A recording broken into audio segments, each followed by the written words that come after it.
The Obsidian Wraith was more than just a derelict ship. It was a wound in the heart of Nexus Station 7, a silent festering presence that refused to be ignored. For nearly 2 cycles it loomed in Bay 94, an unwanted relic that clung to the spaceport like a phantom too stubborn to depart. No one touched it, no one spoke of it willingly. It was the problem no one could solve, especially not Kley. Kley had served as the station's spaceport supervisor for 300 cycles, and in that time he had seen countless vessels come and go. Nexus Station 7 was a major trade hub, a swirling confluence of commerce, diplomacy, and the occasional smuggling operation that he conveniently overlooked. He had witnessed ships so ancient they seemed like they had been chiseled from asteroids, and crafts so advanced that their designs barely conformed to known physics. But the Obsidian Wraith was different.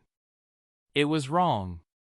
The Wraith had been discovered drifting powerless in the infamous Scarlet Nebula, a region of space known for swallowing expeditions whole. Its retrieval team had been seasoned explorers, professionals who had salvaged derelicts from war zones and disaster sites, but when they returned they demanded triple hazard pay, citing unusual disturbances and technical anomalies.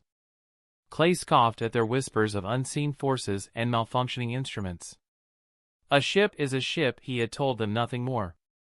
But the retrieval logs told a different story. The Wraith was entirely dead when they found it, its systems unresponsive, yet their scans showed erratic energy fluctuations within its core. The retrieval shuttles experienced navigation failures, sensors looped incoherently, and some of the crew swore they heard whispers in their helmets, faint distant voices murmuring just beyond comprehension. They abandoned further investigation. They locked the ship down in Bay 94, and the moment it was secured they refused to go near it again. For Kley, the Wraith became an administrative nightmare, a 60-meter behemoth of twisted metal and fractured dreams, taking up precious real estate in his already crowded docking bays. Its hull, composed of unidentifiable alloys, reflected the station lights in a way that made it seem like it was absorbing illumination rather than reflecting it. The longer one stared at it, the more uneasy they became. His superiors were less than sympathetic. Kley, they barked through their communication pods, their distorted voices making their irritation even sharper. When are you going to clear that eyesore from Bay 94? And Kley in turn gave them the same answer every time: nobody wants it. Not the Zarek Corporate Alliance, who had initially expressed interest but backed out after an inspection. Not the Plex Salvage Consortium, who had purchased every wreck that Nexus Station 7 had ever processed, except this one. Even the desperate scrappers from the Outer Rim scavengers, who would melt down their own escape pods if it meant turning a profit, refused to take it. That was the first true sign of something being terribly wrong. The Wraith had a reputation now. It had become station legend, a whisper among dock workers and travelers alike. No official documentation explained why the ship remained unsold, yet everyone who worked near Bay 94 knew one thing: no one wanted to board it twice. First came the VCK Trading Company, boasting their expertise in advanced technology analysis. Their engineers, forearmed and proud, strutted into Kley's office, confidence radiating from their crests. We will have this ship diagnosed and purchased within the hour, they declared. 20 minutes later they fled. Their posture had changed, arms pulled inward, crests deflated, their confidence shattered. The power core is unconventional, one had stammered. The neural interfaces, they're scrambled beyond recognition. The navigation system, it doesn't operate on any known principles. We can't. Their team never returned. Then came the Miri shipwrights, crystalline beings renowned for their ability to restore any ship no matter how ruined. Their chief engineer, a being of fractal line composition, spent 3 full days analyzing every inch of the Wraith. Their final report still made Kley chuckle nervously in hindsight. The ship appears to be composed of at least 7 different technological paradigms, none of which should be compatible with each other. Attempting to restore it would be like trying to make a quantum computer run on steam power. We respectfully decline this project. Even the Venro Reclamation Guild scavengers, known for their sheer lack of standards, took one look at their scans and backed away. Their guild master Vina, a towering mass of sensory tentacles, pulled Kley aside in hushed tones. "Listen, Kley," she murmured, her translator struggling to keep up with the tremor in her voice. "There's something wrong with that ship. The metal alloys, they're not just unusual, they're impossible. The molecular structure keeps shifting every time we try to analyze it. It's like the ship isn't meant to be understood." That was the moment Kley stopped trying to sell it. The days turned into weeks. The Obsidian Wraith remained exactly where it was, unmoving, untouched.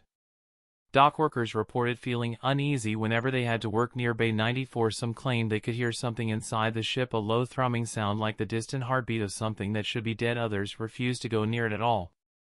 The ship itself, however, never moved, never showed any signs of activity. It was a husk, and yet it waited.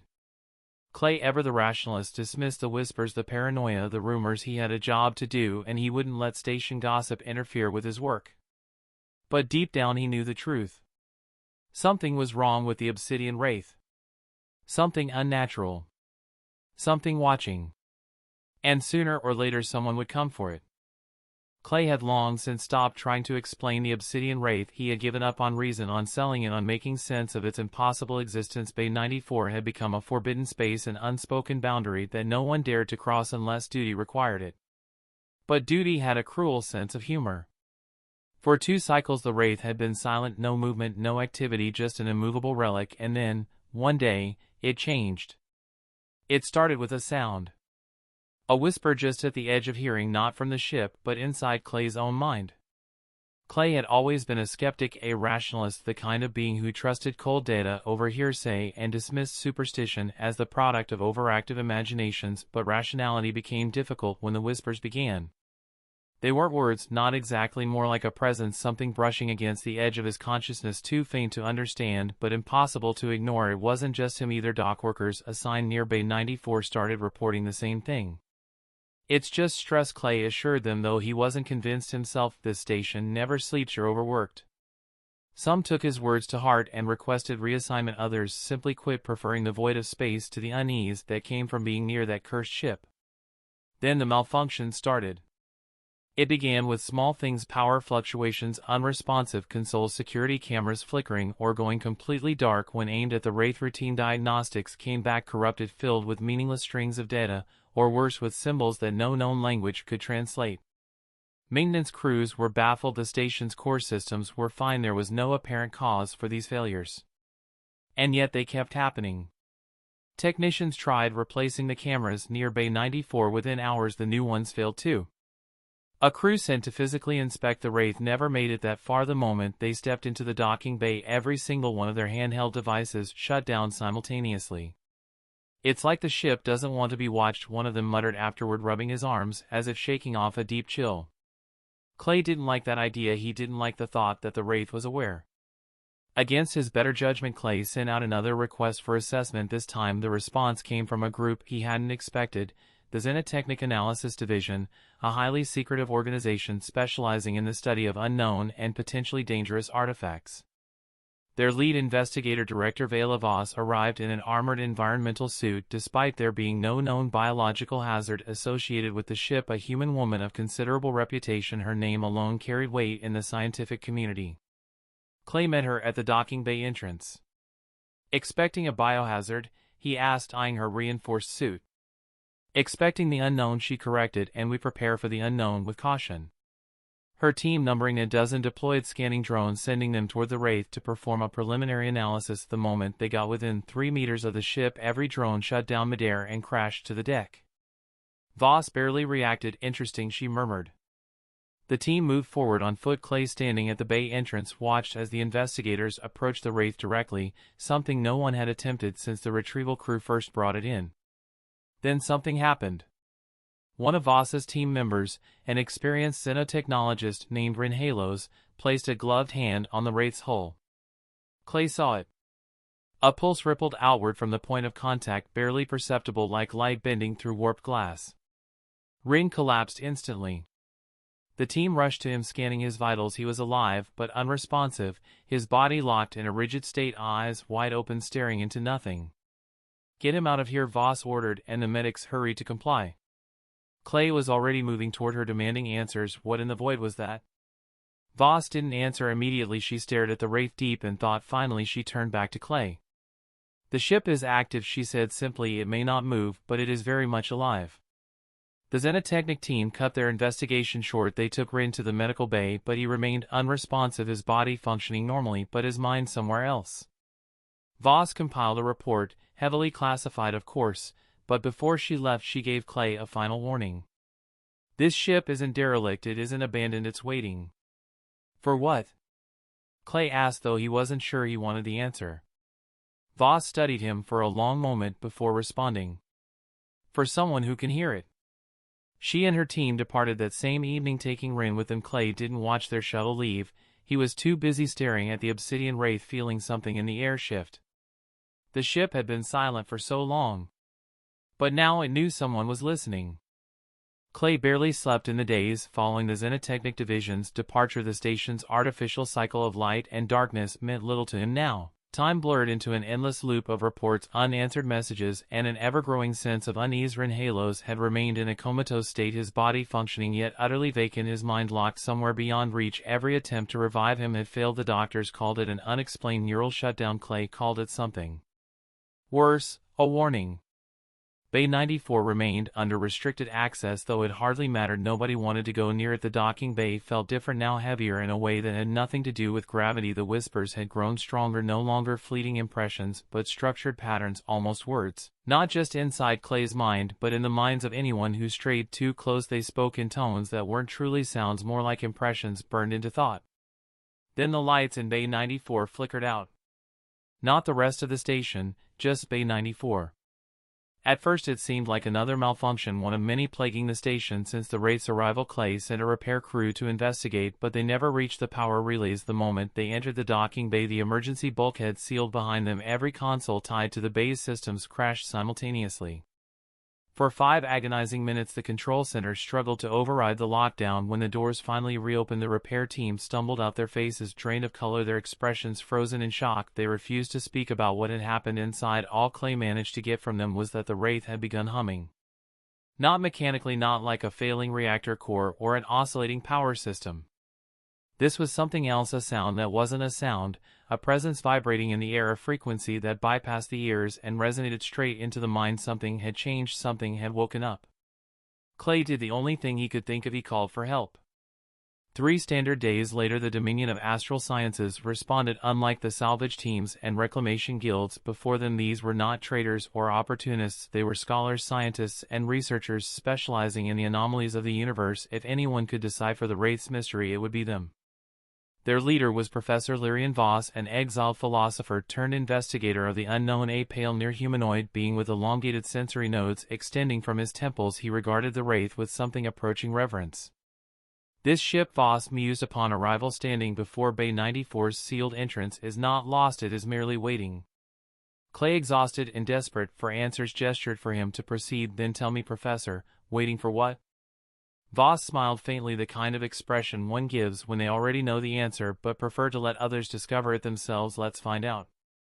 His team entered Bay 94 armed with instruments that looked as foreign as the Wraith itself. They took readings, examined the impossible alloys, and ran simulations. Every analysis came back with contradictions.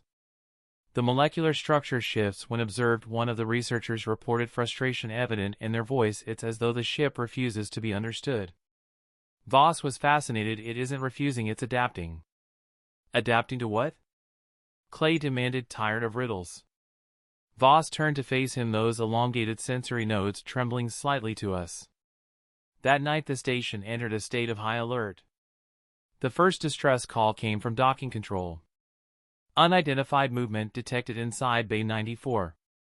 Security footage was useless. Every camera still failed to function properly within the bay. Kley rushed to the observation deck overlooking the docking area, only to find that the Wraith's exterior had changed. The jagged patchwork hull that had once seemed inert now pulsed with subtle waves of light, like the breathing of a slumbering beast. Voss was already there, observing with quiet fascination. It knows we're here. Kley felt the weight of those words settle in his chest. What does that mean? Before Voss could answer, the whispers returned, but this time they spoke in unison. Not scattered fragments, not incoherent murmurs, a single collective voice. Who remains? The words struck like a physical force. Several station crew collapsed, clutching their heads. Kley himself barely stayed on his feet, his 6 eyes blurring as the voice echoed through his skull. Voss exhaled slowly, steadying himself before responding, not with fear but with understanding. We do. The Wraith reacted.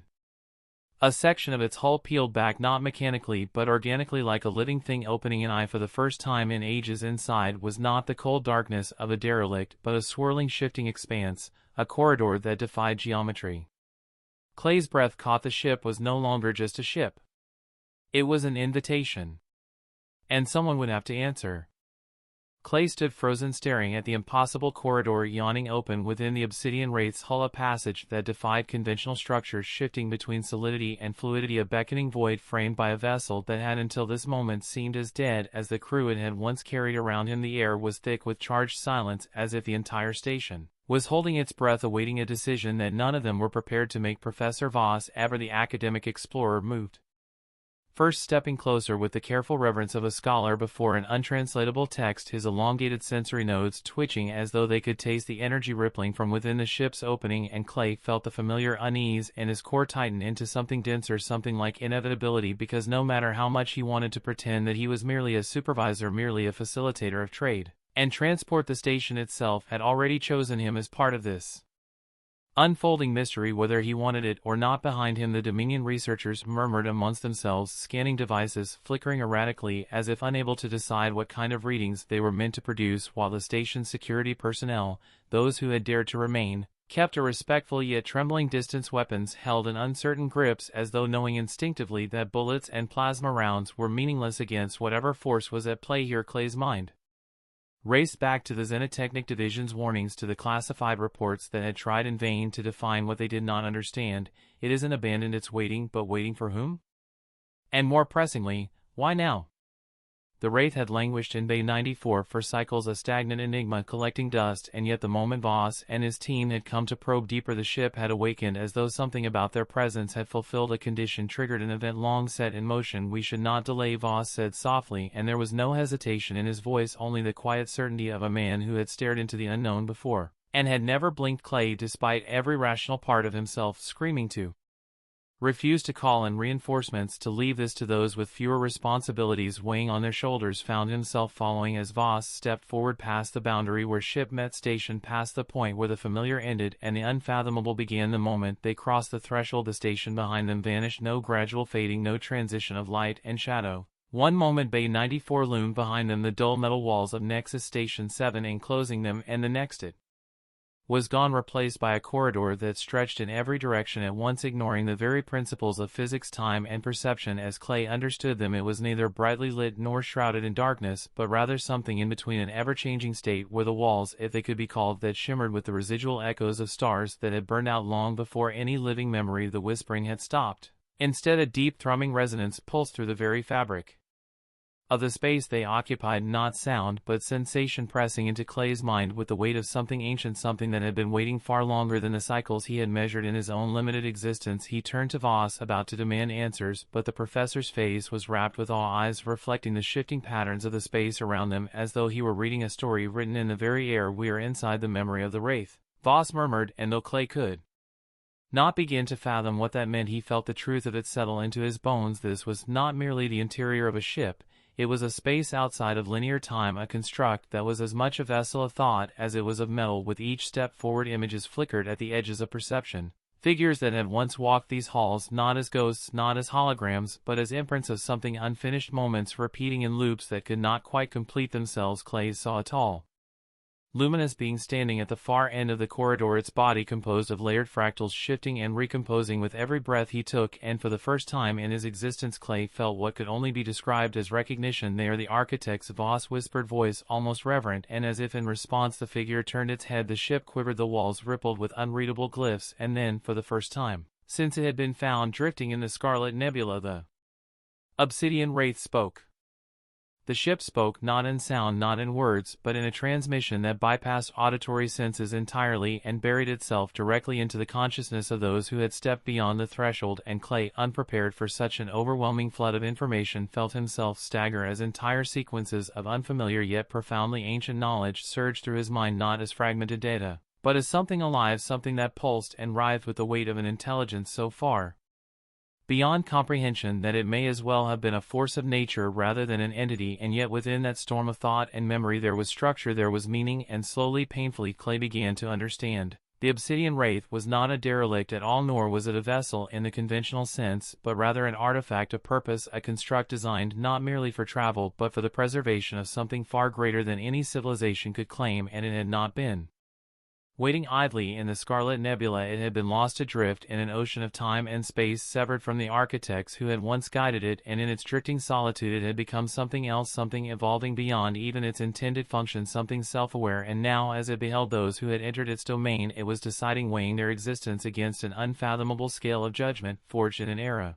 before recorded history, and Kley could feel it reaching into the depths of who he was, peeling back layers of identity as easily as one might unravel a simple strand of fiber, not maliciously, not violently, but with a precise and clinical curiosity that made him shudder with the realization that he was no longer merely perceiving the ship. It was perceiving him, measuring the essence of his being against criteria he could neither see nor influence, and it was in that moment, amidst the spiraling chaos of data and sensation, that he realized he was not alone in the experience, for Voss stood beside him, his elongated sensory nodes trembling as he too was subjected to the same scrutiny, and yet unlike Kley, who could barely maintain his grasp on conscious thought beneath the weight of the Wraith's mind, Voss seemed calm, his expression unreadable, his mind open, and for a fleeting instant Kley saw something strange in the professor's eyes, something knowing, as if Voss had expected this all along, as if he had been searching for it, and the realization sent a fresh wave of unease coursing through Kley's body. But before he could voice the questions now forming in his unraveling mind, the ship changed again, the corridor twisting in ways that should not have been possible, the flickering memories that had been confined to the periphery of their vision now solidifying, sharpening, until they were no longer merely echoes of past events, but fully formed manifestations, figures moving with purpose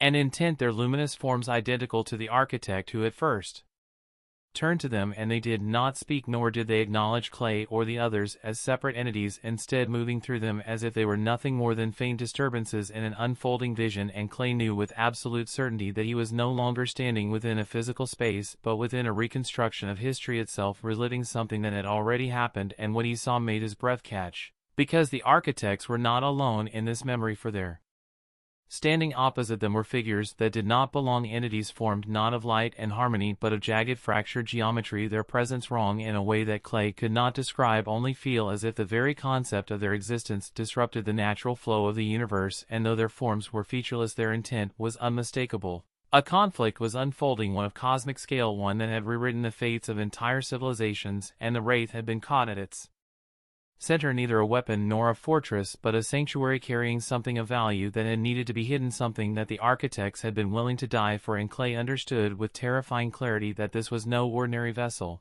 This was a lifeboat, a final desperate attempt to preserve something that had been targeted for erasure, and the enemy, whatever it had been, had nearly succeeded, for the Wraith had never reached its intended refuge, instead cast adrift for eons, lost and alone, until it had finally been discovered here on Nexus Station 7, and the weight of that knowledge crushed Kley's thoughts into silence, because if the ship had been hiding, if it had been meant to remain undiscovered, then what had changed? Why had it awakened now, and what did that mean for those who had found it? But before he could complete that thought, the vision collapsed, reality snapping back into its incomprehensible geometry, and Kley was once again aware of himself, of his form, of the breath in his lungs, but the ship's presence had not withdrawn, and this time when it reached for him he did not resist, because some part of him, some deep unspoken instinct, told him that it was asking a question, that after all these years, after all this time drifting in silence, the Wraith had found a voice, and now in this moment it was offering a choice, not in words, not in demands, but in the simple and undeniable weight of its presence. And Kley, trembling, uncertain, yet unable to look away, did the only thing he could. He listened. Kley's breath came in ragged gasps, his consciousness barely holding together beneath the sheer weight of the Obsidian Wraith's presence, its thoughts, if they could be called thoughts, encompassing him, pressing against every fiber of his existence, an intelligence so vast, so fundamentally alien, that even the mere act of understanding it felt like standing at the precipice of a black hole, staring into an abyss that did not simply look back, but recognized him, unraveled him, and measured him against criteria that no organic mind could ever hope to decipher. And yet within that impossible vastness there was something else, something deliberate, as though the Wraith had been waiting all this time, not for a simple discovery, not for repair or reclamation, but for something specific, a confluence of events and individuals that aligned in a way that had not happened since the moment it had first become lost. And as that realization settled into Kley's mind, something within the ship shifted. The walls of perception rippling no longer a chaotic swirl of fractured time and incomprehensible structure, but something more focused, something directed, and for the first time since stepping beyond the threshold, Kley felt the presence of choice, not imposed upon him, not forced, but simply offered, and the weight of it made him stagger, because he knew with the same certainty that one knows they are falling before they hit the ground that the Wraith's purpose was far greater than any had imagined that it was. Not merely a ship, not merely an artifact, but a key to something far older than any known civilization, a remnant of a war that had shaped the very fabric of existence, a war between forces so utterly beyond mortal comprehension that even their shadows were enough to unravel the foundations of reality. And this ship, this lost drifting construct, had been built not as a weapon but as a final stand against annihilation, a fragment of a forgotten struggle waiting for the moment when it could once again fulfill its purpose. And now, as its awareness entwined with Kley's, it was asking a question that existed beyond language, beyond words, beyond the constraints of time and logic, a question that pulsed through every fiber of his being, demanding not just an answer but an understanding. And Kley realized with a dawning bone-deep certainty that the Wraith was not just seeking a pilot, not just seeking someone to reactivate its systems or guide it back to its makers. It was searching for something else, something far greater, and the pieces of that terrifying realization clicked into place with the force of a supernova, because the ship was not just a construct, it was a sentient fragment of a long-lost civilization's last hope, a guardian of knowledge that had been meant to remain hidden until the time was right. And if it was awakening now, then that meant the time had come, that whatever force had driven the architects to the brink of extinction was stirring once more, and that thought sent a shudder of terror through Kley's frame, because it meant that the safety of Nexus Station 7, of the entire sector, of everything he had ever known, was now at risk. And for all his years of watching ships come and go, of dealing with bureaucratic inefficiencies and the daily grind of station management, none of it had prepared him for this moment, for the realization that he was standing at the crossroads of something far greater than himself, than any government, than any empire, and that the Wraith, this lost and haunted relic of another age, was not simply choosing him, it was calling him, drawing him into its purpose with the gravitational force of destiny itself. And just as that understanding solidified, just as the weight of that reality settled upon his soul, he felt the ship pulse again, the vastness of its mind pressing inward, and suddenly, impossibly, he was no longer in the station at all. The corridor around him shattered like glass, the laws of physics dissolving into something else entirely, and he was falling or moving or being transported through a space that was neither real nor imagined, a realm of pure concept, of raw unfiltered memory. And around him the echoes of the past surged forth, no longer constrained by time, playing out in a cascade of impossible visions. And in that maelstrom he saw it, the architects, not as luminous beings of ancient knowledge, but as warriors, as refugees, as the last remnant of a species fighting against something that could not be stopped, their forms burning with desperation as they activated the final failsafe, sending the Obsidian Wraith away, not to flee, not to escape, but to hide, to endure, until the cycle repeated, until the moment came when it would be needed once more. And the weight of that realization was so profound that Kley nearly collapsed beneath it, his own identity fracturing under the enormity of what he was witnessing. Because this was not just a choice, not just an offer, this was a moment that had been set in motion before he was even born, a moment that had been waiting to arrive. And now, as the ship's consciousness surrounded him, as the final echoes of a long-dead civilization whispered their last warnings into his mind, he understood that there was no turning back, that he could no longer remain the simple supervisor of a spaceport, that his fate was now entwined with the Wraiths, and that the question it had asked was one he had no choice but to answer. And with that final terrifying certainty he felt himself become part of the ship, his consciousness interwoven with the remnants of the architect's will. And for the first time the Obsidian Wraith roared back to life.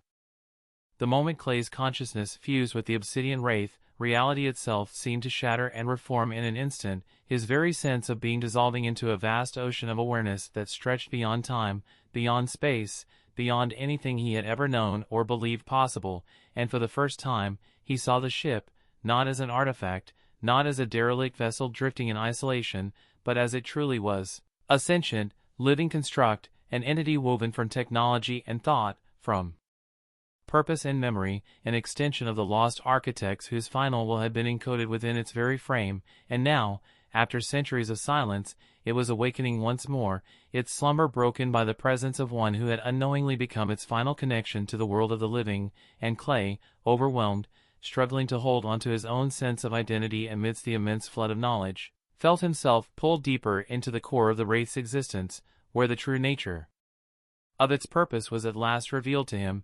And what he saw was enough to break him, for the architects had not simply created the Wraith as a ship, not merely as a refuge or a weapon, but as a prison, a vault containing something so dangerous, so unfathomably destructive, that even the combined might of their ancient civilization had been unable to destroy it, and in that instant, Kley realized with a terrible clarity that the ship had not been waiting for a pilot, not been searching for a savior, but had been protecting the universe from what it carried inside, and now, with its reawakening, with the collapse of its containment, the very thing it had been built to guard against was stirring once more, and Kley felt the shift as the Wraith's engines roared to life, the vast mechanisms of its core igniting with a power that had not been seen in millennia, its structure warping and realigning, its presence unfurling like a cosmic predator preparing to strike, and the station, Nexus 7, was now bathed in the pulsating glow of its awakening, its energy signatures spiking so violently that alarms blared across every dock, every terminal, as authorities scrambled to understand what was happening, as sensor arrays overloaded and communication channels burst into frantic chaos, but none of them could comprehend the truth, none of them could see what Kley now saw, that the Wraith had been sealed for a reason, and in its long dormancy, the knowledge of why had been lost to time. And yet now, as he stood within the heart of its mind, he could hear it, feel it, the echoes of something vast and terrible, something old enough to predate even the architects, something that had not been destroyed, merely locked away, and Kley understood that the Wraith's awakening was not a victory, not a miracle, but a warning, because the seal had been broken, the cycle had begun again, and now they were coming, the very entities the architects had sacrificed everything to contain, the forces that had once burned through the fabric of the cosmos itself, and as the Wraith systems fully came online, as the ship lifted itself from the station's grasp and began to move, Kley heard it, no, he felt it, an intelligence pressing against the edges of his mind, something vast, something cold, something that had been waiting for this exact moment, and as the station's defenses activated, as the entire sector erupted into panic, Kley spoke his first words as the voice of the Wraith, and his own voice no longer sounded like his own, but like something ancient, something bound to a fate greater than any single life, and with a certainty that transcended his mortal understanding, he uttered the words that sealed the destiny of all who bore witness to the Wraith's return. It has begun.